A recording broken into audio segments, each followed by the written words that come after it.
हमारे चैनल पर 98% लोगों ने सब्सक्राइब नहीं किया। कृपया हमारे चैनल को सब्सक्राइब जरूर करें। चलिए शुरू करते हैं। आज दिल्ली में हत्या, ट्रेन से भागने की कोशिश, गोरखपुर से पकड़े गए। हिरासत में जहांगीरपुरी हत्याकांड के तीनों आरोपी। राजधानी दिल्ली के जहांगीरपुरी में शुक्रवार को एक महिला की हत्या कर दी गई थी। हत्यारोपी नाबालिग है और उसका महिला की बेटी से अफेयर की बात सामने आई थी। महिला ने लड़के को अपनी बेटी से मिलने से मना किया था। शुक्रवार दोपहर वह इसी बारे में बात करने महिला के घर पहुंचा था और पुलिस के मुताबिक महिला की हत्या कर दी। राजधानी दिल्ली के जहांगीरपुरी महिला हत्याकांड में पुलिस को बड़ी सफलता हाथ लगी है। पुलिस ने आरोपियों को उत्तर प्रदेश के गोरखपुर से हिरासत में लिया है। मुख्य आरोपी और उसके साथी भागने की फिराक में थे। तीनों आरोपी ट्रेन से भाग रहे थे, लेकिन उन्हें गिरफ्तार कर लिया गया। बता दें कि शुक्रवार को राजधानी दिल्ली के जहांगीरपुरी में एक महिला की हत्या कर दी गई थी। हत्यारोपी नाबालिग है और उसका महिला की बेटी से अफेयर की बात सामने आई थी। महिला ने लड़के को अपनी बेटी से मिलने से मना किया था।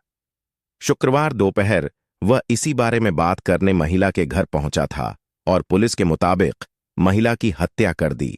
महिला की बेटी का पीछा करता था। आरोपी जानकारी के मुताबिक दिल्ली के जहांगीरपुरी इलाके में एक महिला की गोली मारकर हत्या कर दी गई थी।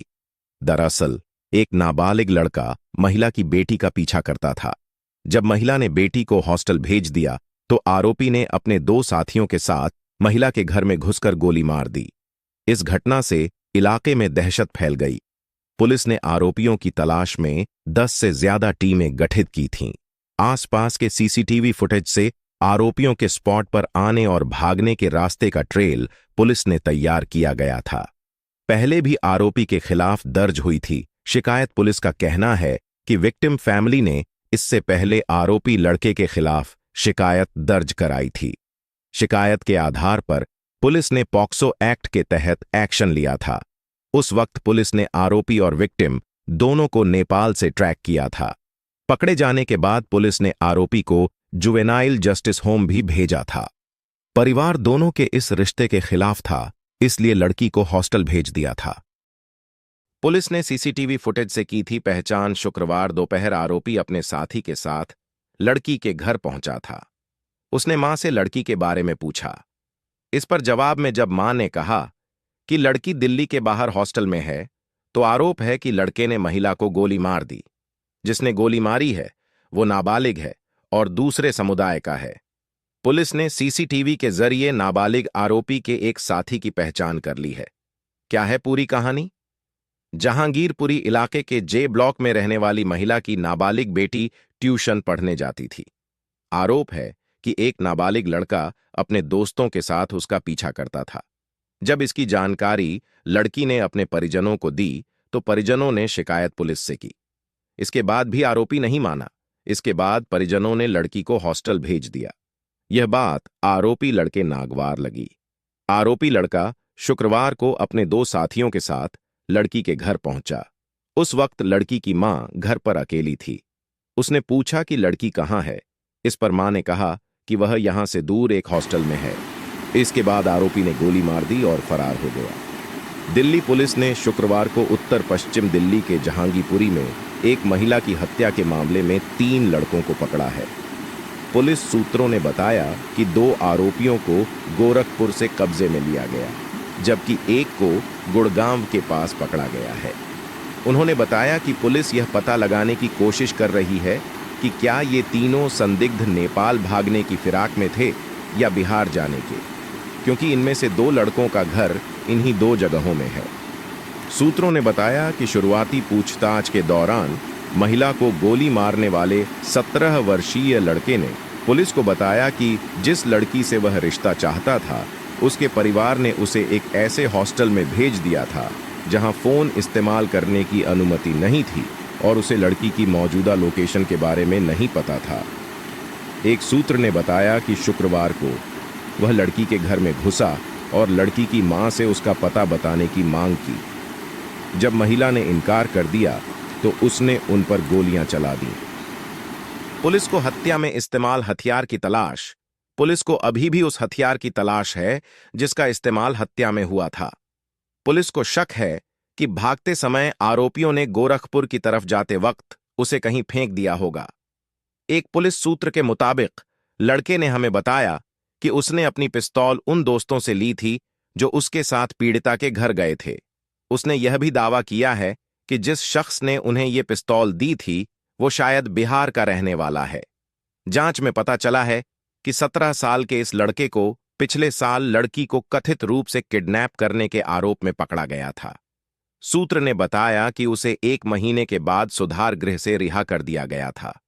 अब पुलिस किशोर न्याय बोर्ड को लिखकर इस मामले में किशोर के साथ किसी बड़े अपराधी की तरह पेश आने की मांग कर सकती है। मां को पहले ही दे चुके थे धमकी, पूरी प्लानिंग से आए थे।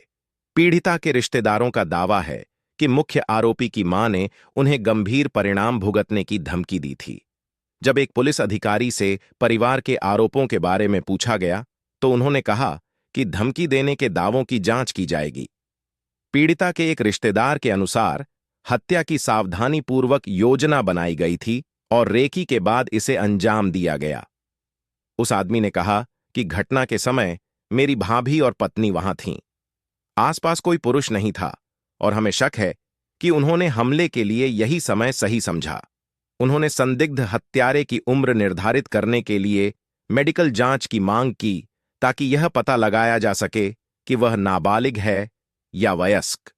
पुलिस ने बताया कि इस मामले में उन्होंने भारतीय दंड संहिता की धारा 302 हत्या, 452 चोट, हमला या गलत तरीके से रोकने की तैयारी के बाद घर में घुसना, 506 आपराधिक धमकी, 34 साझा इरादा और 120 बी आपराधिक साजिश के साथ साथ शस्त्र अधिनियम की धारा 25 और 27 भी लगाई है। जहांगीरपुरी इलाके में शुक्रवार को घर में घुसकर महिला की हत्या करने वाले मुख्य नाबालिग आरोपी सहित 2 को गोरखपुर रेलवे स्टेशन से और 1 को दिल्ली से पुलिस ने पकड़ लिया है। दोनों आरोपी ट्रेन से नेपाल भाग रहे थे। मुख्य आरोपी के दूसरे समुदाय से होने की वजह से जहांगीरपुरी इलाके में आज दिन भर तनाव रहा।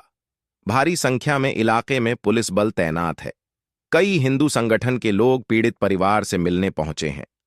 एक तरफा प्यार में नाबालिग ने की हत्या। जहांगीरपुरी में एक तरफा प्यार में किशोरी को अगवा करने वाले किशोर ने शुक्रवार को उसके घर में घुसकर मां की गोली मारकर हत्या कर दी। अगवा किशोरी को पुलिस ने नेपाल से तलाश करने के बाद आरोपी को पकड़ लिया था। इसके बाद से आरोपी की ओर से पीड़ित परिवार को गोली मारने की धमकी मिल रही थी। शिकायत के बाद भी पुलिस ने कोई कार्रवाई नहीं की थी। अब पुलिस हत्या का मामला दर्ज मुख्य आरोपी व 2 अन्य किशोरों की तलाश कर रही है। मौके से पुलिस ने खोखे और अन्य सबूत जुटाए हैं। आरोपी पहले भी कर चुका है। कांड पुलिस के अनुसार आरोपी किशोरी को 2 बार घर से ले गया था। नेपाल से पकड़े जाने के बाद से आरोपी के परिजन किशोरी के परिजनों को लगातार धमकी दे रहे थे। शुक्रवार को आरोपी 2 किशोरों के साथ आया और इमारत की पहली मंजिल पर जाकर किशोरी की मां को गोली मार दी।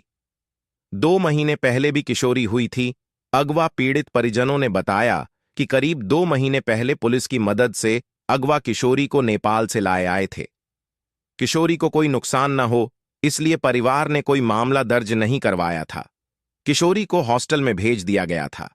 इसके बाद आरोपी मां को फोन कर किशोरी के बारे में पूछ रहा था, साथ ही धमकी भी देता था। इसकी शिकायत पुलिस से भी की गई थी।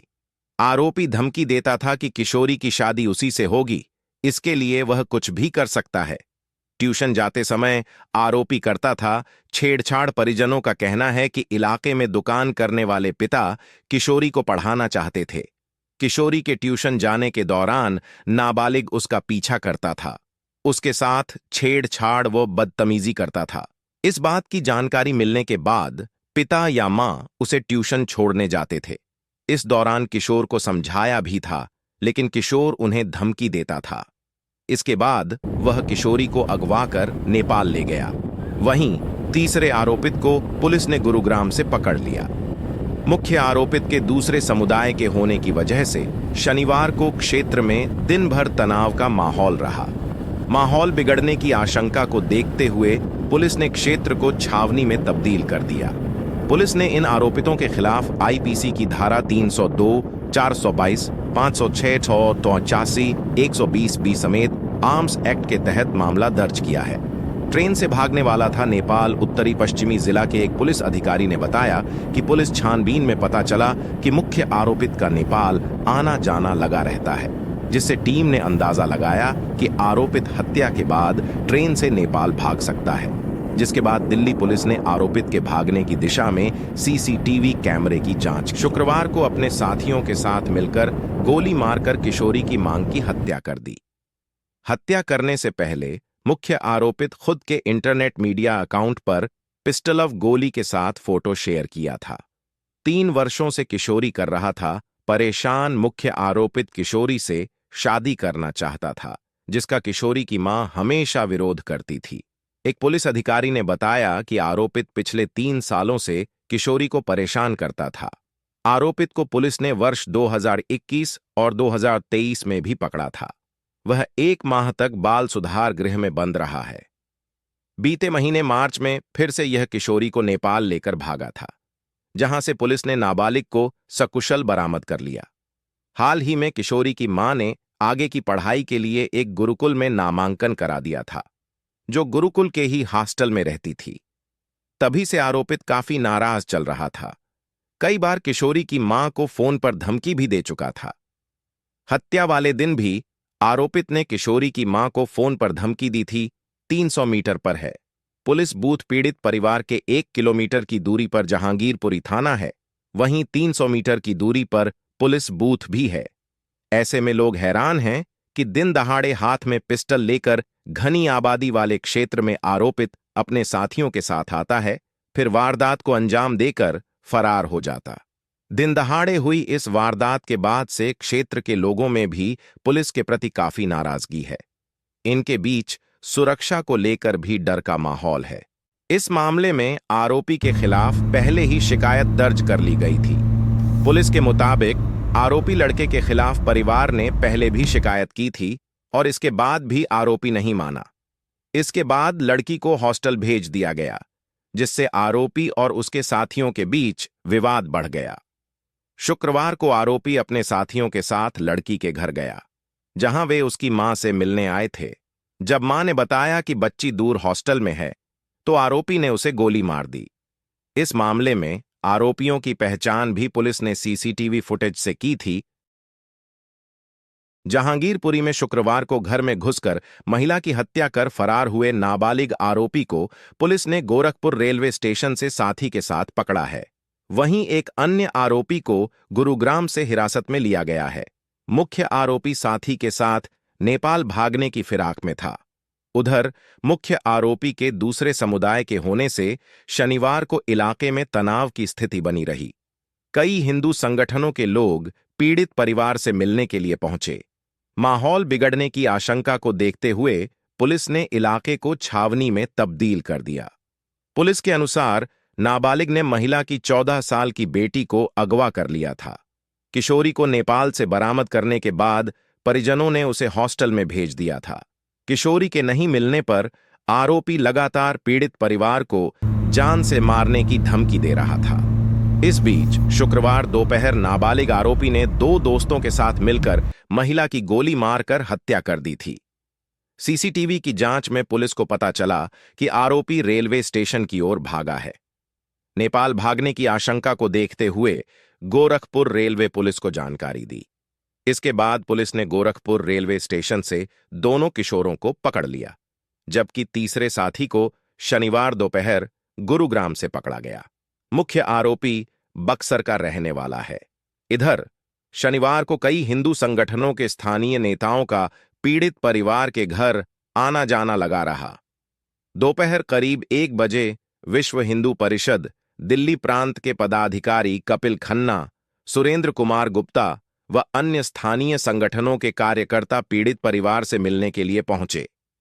राष्ट्रवादी हिंदू सेना के अध्यक्ष भगवान दास भोयल ने भी पीड़ित परिवार के प्रति सहानुभूति प्रकट की।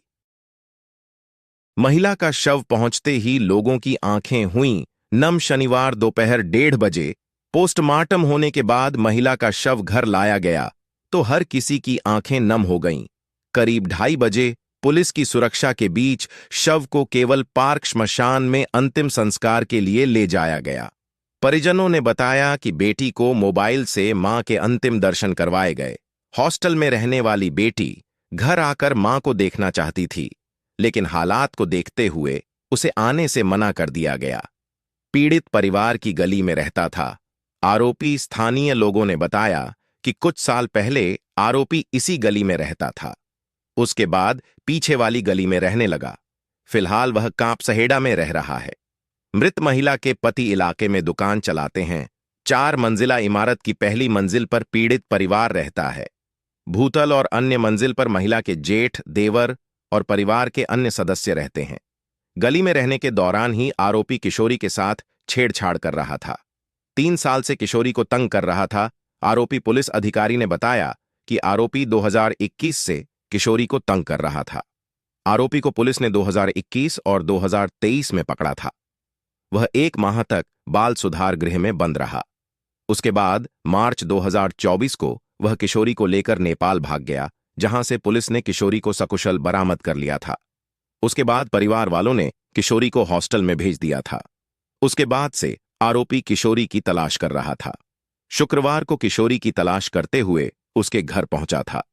पुलिस को जांच में पता चला है कि आरोपी ने अपने दोस्तों से पिस्टल का इंतजाम किया था।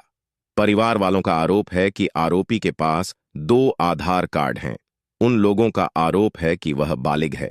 पुलिस अधिकारी का कहना है कि जरूरत पड़ने पर आरोपी का बोन टेस्ट कराया जाएगा। इस मामले में आरोपी के खिलाफ पहले ही शिकायत दर्ज कर ली गई थी। पुलिस के मुताबिक आरोपी लड़के के खिलाफ परिवार ने पहले भी शिकायत की थी और इसके बाद भी आरोपी नहीं माना।